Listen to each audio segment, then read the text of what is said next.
ঈদের দ্বিতীয় দিনে জাতীয় চিড়িয়াখানা ছিল দর্শনার্থীদের উপচে পড়া ভিড়। পরিবার পরিজন বন্ধু দল নিয়ে চিড়িয়াখানায় ঘুরে বিভিন্ন পশু পাখি দেখেন সবাই। এবারের সার্বিক ব্যবস্থাপনায় সন্তোষ প্রকাশ করেছেন দর্শনার্থীরা। আবুল কালামের ক্যামেরায় বিস্তারিত প্রান্ত পারভেজের প্রতিবেদনে।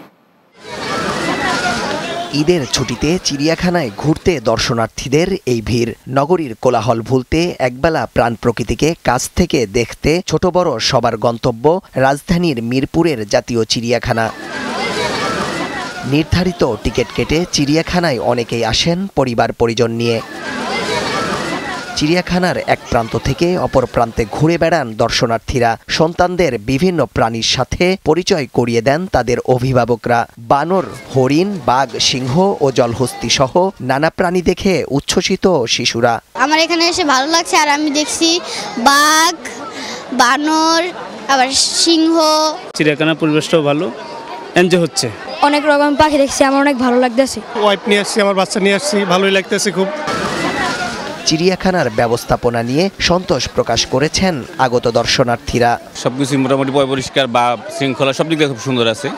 মানে ঘুরে বাচ্চাদের নিয়ে খুব আনন্দ ফিল করতেছি আর কি। টিকিট পেতে কোনো ধরনের বিড়ম্বনা প্রকাশ করতে হয় নাই, কিন্তু ভিড় প্রচুর। ঢুকতে যে একটা ধাক্কাধাক্কি এরকম আমার মনে হয় নাই।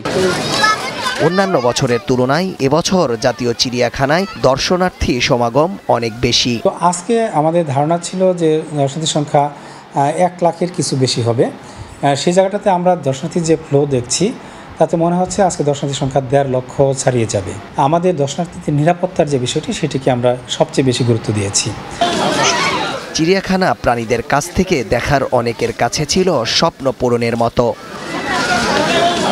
ঈদ মানেই আনন্দ আর ঈদ মানেই খুশি, তাই তো এই ছুটিতে ঈদের আনন্দ পরিবার পরিজনের সঙ্গে ভাগাভাগি করে নিতে বিনোদন কেন্দ্রে ভিড় করছে সাধারণ মানুষ। আর এই উপস্থিতি বলে দেয় এবারের পবিত্র ঈদ উল ফিতরের উৎসব কতটা আনন্দময়।